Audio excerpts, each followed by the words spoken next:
COVID 5420. That's the number plate of this vehicle. We are at the command center for the deployments in keeping with the partial lockdown that has been announced by the president. We'll join the police team. We'll go to some of their checkpoints. We'll find out how they've been preparing and how they've been implementing the lockdown. This is About Town. I am Caleb Kudah.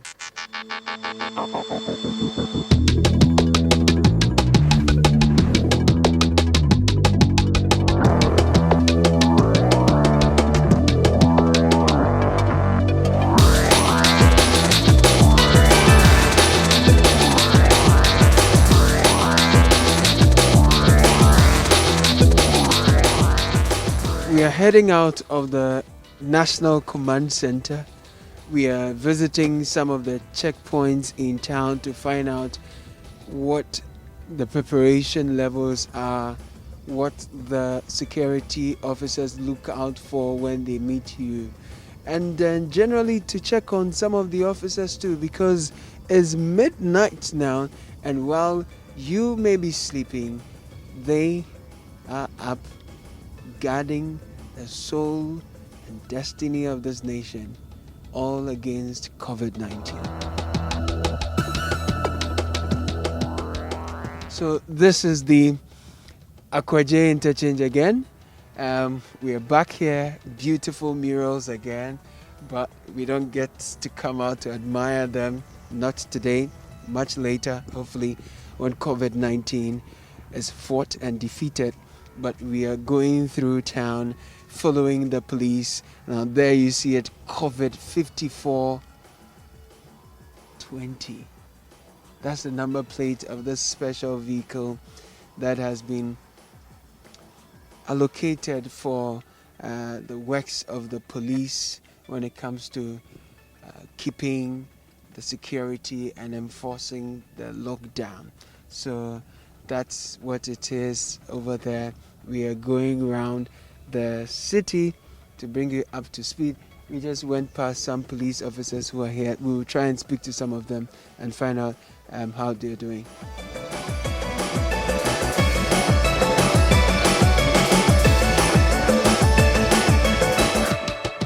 So we are at the Akwaje checkpoint. With me is the in charge, or corrector. Yes, sir. Please tell us your full name. Okay, I'm Sergeant Isaac Asante-Asare Great. of the police headquarters. Great. How long have you and your men been here? We started the duty on Monday evening, and then since then we have been punctual here, performing our duties as expected. Do you run shifts? What's the duration like? We come here from 6 in the evening and then close by 6:30 in the morning. Wow. Yeah. So you're spending the whole night here? I tell you. You don't sleep.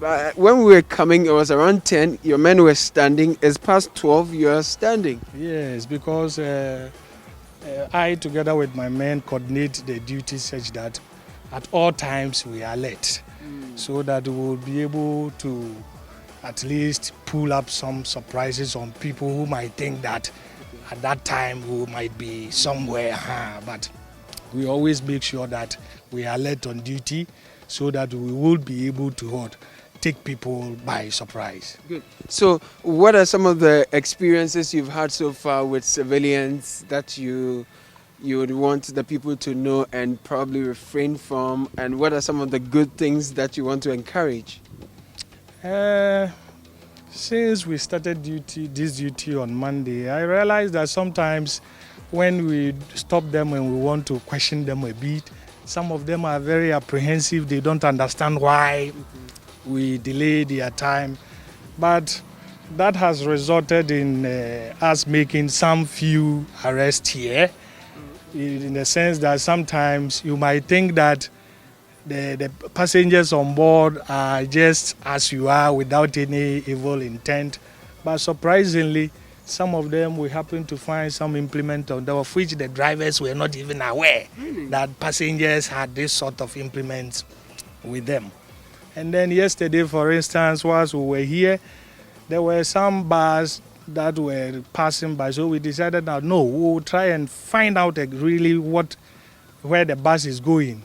And to our surprise, he had packed some young guys and was heading to, he said, Pandai, Jessica area. That's across the region. Yes, that is very surprising. So we had to call our big men and then inform them about this particular development. So that is so far what I've realized. Most of them are very, very uncooperative. But those who understand the essence of the security personnel are also very understanding. They will smile at you when you are having the talk with them. So usually when your men stop a vehicle like this, what do you do? What do you look out for? Because of the restriction order given by the president, we asked to see an identity card which would either describe you as part of those essential service providers. So once you are able to show us something like that, then we permit you the way to go. But if you are unable to show us any essential ID, then we ask where you are coming from and where you are heading towards. And then find out whether your location from where you are coming from and where you are going to falls within the restriction order that you can move. If it doesn't fall within that, then we ask you to go back. Do you check people for sanitizers, nose masks and things like that? Yes, we do. Sometimes when especially the Uber drivers, most of them, you see, they are still working, but they don't take precautionary measures. So we ask to see their hand sanitizers and their nose masks, but most of them do not have the nose masks and they have taken the protocols for granted. I see that you and your men have some nose masks, but do you have sanitizers? Do you have? As for the sanitizers, I must praise the citizens. Most of them who ply this particular route, when they come and then they see us working, then they give us the sanitizers that are with them. And so when you check the car that is parked there, we have almost about 4 or 5 of them on and you didn't ask for them? We didn't ask they for just them. When they look at the way we are working, most of them will say, hey, I'm giving you this, take this sanitizer. And in fact, has it been only sanitizers? Sanitizer and nose covers. There was even this evening we had 2 or 3 nose covers donated or given to us by some of the citizens. In charge, thank you for the good job done. Thank you too. Welcome.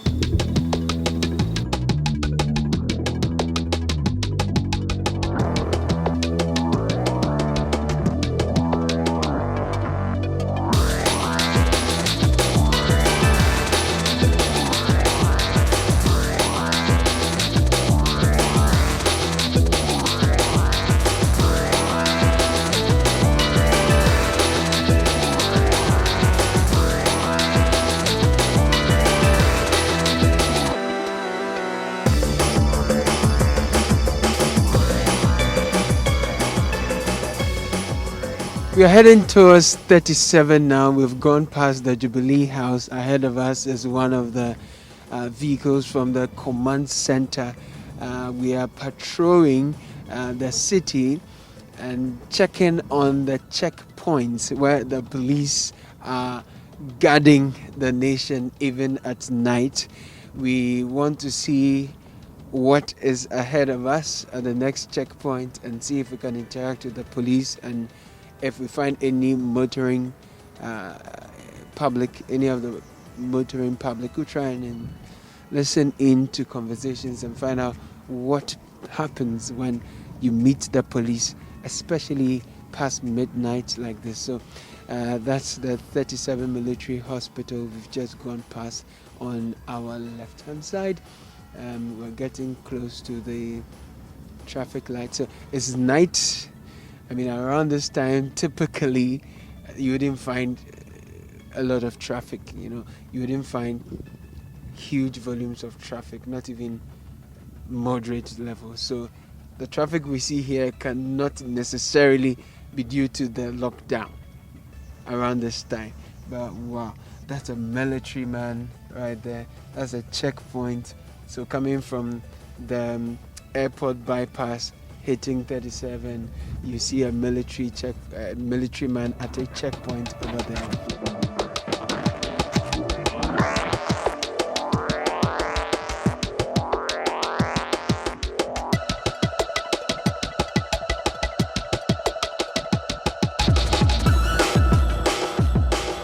how long have you been at this particular checkpoint? How many are your men?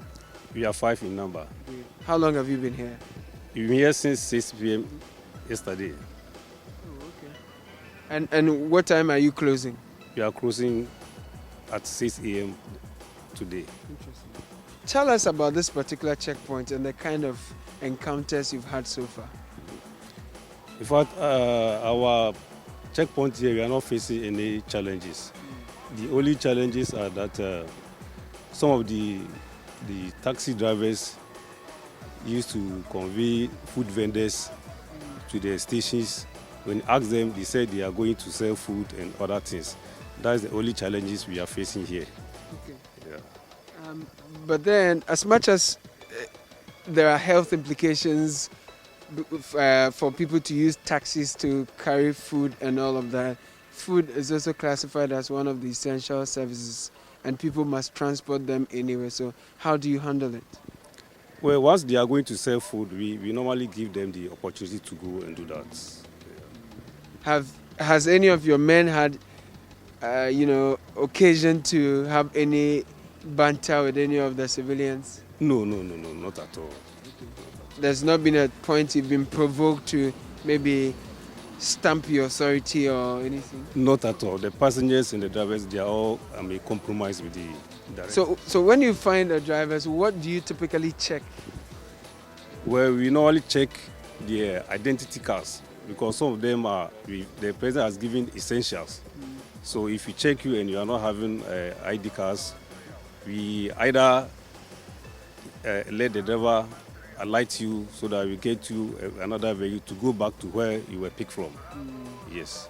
So how do you check the ID cards? Because I realize you and your men, you are not wearing gloves, and this virus can stay on substances for some hours. So in terms of your own personal protection, how do you go about the checking of the ID cards? Yeah, that is why we are having touch lights. Yeah, we only flash and see what is on the ID. So you don't touch it? No, we don't touch it. You don't hold it? We don't hold it. So when do people able to move from one municipal assembly or one municipal area to another through this checkpoint? Not at all. Over here, it is only the military officers and the doctors. They normally use this road because of their work over here. Yeah. So thank you. In terms of resources, tell me about your men. How resourced are you? It's night. Like, do you have mosquito repellent?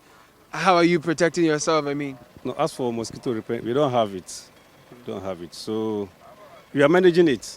But it is our job. We've been doing it for so long, so we know how to go about it.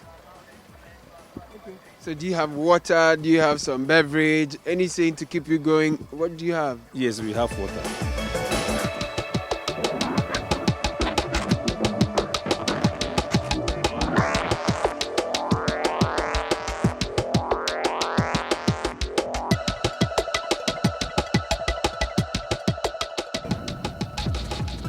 So we are currently at Opebia. That's the traffic light ahead of you. If you've missed it because you have to be at home for a long time, typically around rush hour, you could be in traffic, especially when you're in Trotro, in sweltering heat for a very long time. But this is the airport area. At midnight is a ghost town. These are the buildings you have been seeing when you use the stretch in times past. But these days, you have to be at home. But on Citi TV, about town, we get to show you how town looks like in the absence of traffic. And if you've missed some part of these, if you've missed some parts of Citi, yeah, this is some nostalgic feeling. This is some moments you can reconnect with the city without necessarily visiting yourself. This is the airport traffic light. Yes, the airport intersection. We are going past it. We are heading towards Okponglo soon. We'll get to, yes, if you're in traffic, if you're in Trotro, this is airports first. Then we get to airport second. Those of you who have been using Trotro for a long time, yeah, you can connect with this traffic light. Sometimes around rush hour, it's really, really hard to get Trotro here. That's your reality. But today, look, Charlie, Trotro is nothing. Traffic is nothing. Thanks to COVID-19, but we're really hoping that it gets off soon and then we can get back to our traffic and fight for better transport system, isn't it? Yeah, but for now, Airport Citi, heading towards Shiashi, Spanner. Yeah, you always see the spanner, you don't see the screwdriver, but that's how the place is named for some reason.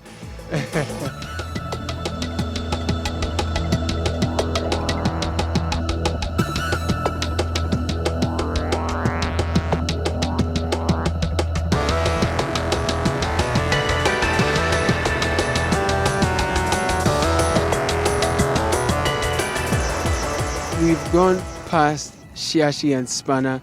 We are almost at Okponglo. We'll get to Okponglo in a few minutes and then get to interact with the police as we speak. The latest figures we've had from the Ghana Health Service in terms of Ghana's case count stands at 204. 204 persons so far have tested positive for COVID-19. I'll give you a breakdown of these figures very soon, but it's all telling you just how real the coronavirus is and how much help you do our nation when you stay at home. Look at our police officers we've interacted with earlier, and around this time of the night, they are not at home, they are not in their stations on duty, they are out in the night without mosquito repellents.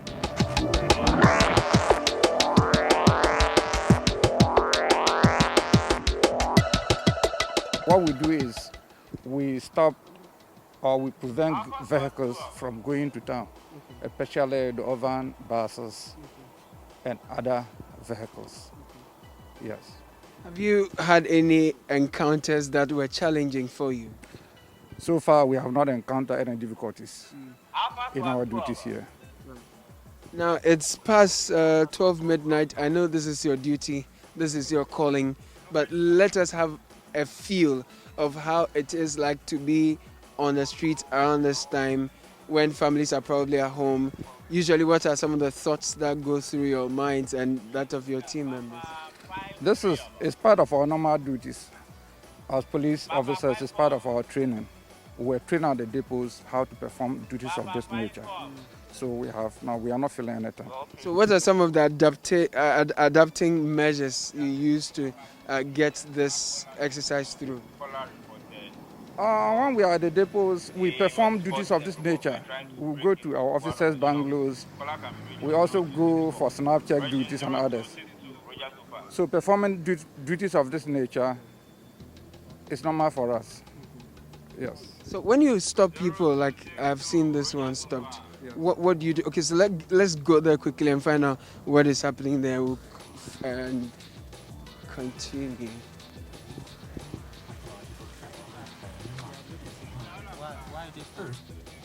My wife is on the night shift. Imagine your boss asks you to take in this information and give him or her a complete report with all the key points and ideas that he or she can use afterwards. In other words, she's not getting any car. so she called you. Yeah. And do you have a pass? No. You don't have a pass? No. She's working at farmer. Where is your wife? She's at farmer. She's at work now. She's at work. Yeah. And where are you going? I'm going to pick her. You're going to pick her? Yeah, she went on the afternoon shift. Which hospital? No, farmer. Around Circle, industrial area. She's not getting any car. Listen. How do you want us to believe this? That you're going to pick your wife? I can call her. You can call. It's not enough. You know what is happening in the country. Yeah. And you know why we are here. Yeah. Yes. So I'm trying to, she's not getting any car. She's not getting any car. So how did she manage to go there? Who sent her there? No, she went with, I dropped her at Adenta and she went with the bus. But during the night, the bus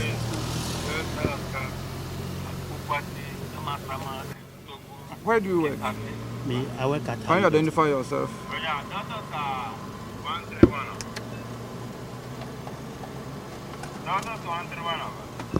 Okay. We allow you today, but tomorrow. Thank you. Usually, like, if she was to pay for Yes. an Uber, You can go. We just had an experience of what typically goes on. So, in situations like what that driver told you about, what are your considerations? We have to consider life first. He's going to pick the wife. By this time, the wife will not get a car to go home. And first, I asked him to identify himself. And he introduced, showed me his ID card. So those were the grounds on which you let him go? Oh, no, it's not so. The life of the wife is also important. And considering the time, she will not get a car to come or to go home. How many men are you working with here? I'm working with 5 men from police, and we also have 4 from the military. Yes. So together you are 9? We are 9 people. So how is the collaboration between the police and the military like? We are working together. We all do the snap check. We check cars, out. So there has been a strong collaboration among us.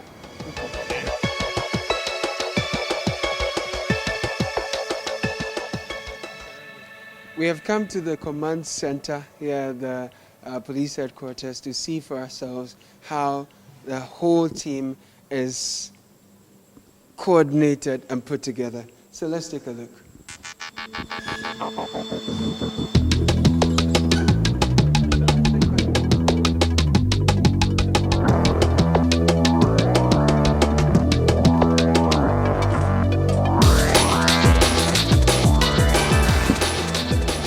So we are the COVID-19 Safety Joint Operations Center, and the commander here is with me. Sir, thank you for your time. It is almost 2 a.m. I see you and your men are not sleeping at all. Please tell us your name first of all.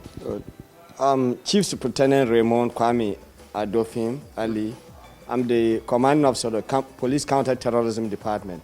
But I stand here to represent the Director General Operations of the Ghana Police Service and as the head of the Joint Operation Center for COVID-19 Safety. Right. Since it's a joint operation, let us know which agencies are part of this operation. Okay.